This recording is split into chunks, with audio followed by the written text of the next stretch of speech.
સમાચાર સ્થાનિક સ્વરાજ્યની ચૂંટણીને લઈને પ્રાપ્ત થઈ રહ્યા છે। ચૂંટણી પહેલા તૂટી જૂનાગઢ જિલ્લા ભારતીય જનતા પાર્ટી।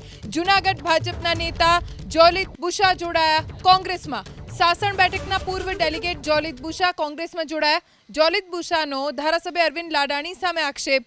ઇકોઝોનનો વિરોધ કર્યો એટલે ધારાસભ્યએ ટિકિટ કપાવ્યાનો આરોપ લગાવ્યો છે। ધારાસભ્ય પોતાના નજીકનાઓને ટિકિટ અપાવતા હોવાનો પણ આરોપ।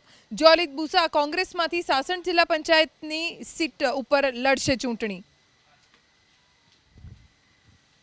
અમે બે ટર્મથી ત્યાં ચૂંટાઈએ છીએ છતાં પણ પક્ષે અમારી ટિકિટ કાપી એનું માત્ર કારણ એક જ છે કે જ્યારે ઇકોઝોન હતો ત્યારે ભારતીય જનતા પાર્ટીમાંથી ખેડૂતો સાથે મેં અવાજ ઉઠાવ્યો તે ક્યાંક ને ક્યાંક મેંદડા માણાવદરના ધારાસભ્ય અરવિંદભાઈ લાડાણીને ગમ્યું નથી અને એને ગમ્યું નથી એટલે મારી ટિકિટ એને કાપી છે અને વાલાદવલાની નીતિ રાખી છે।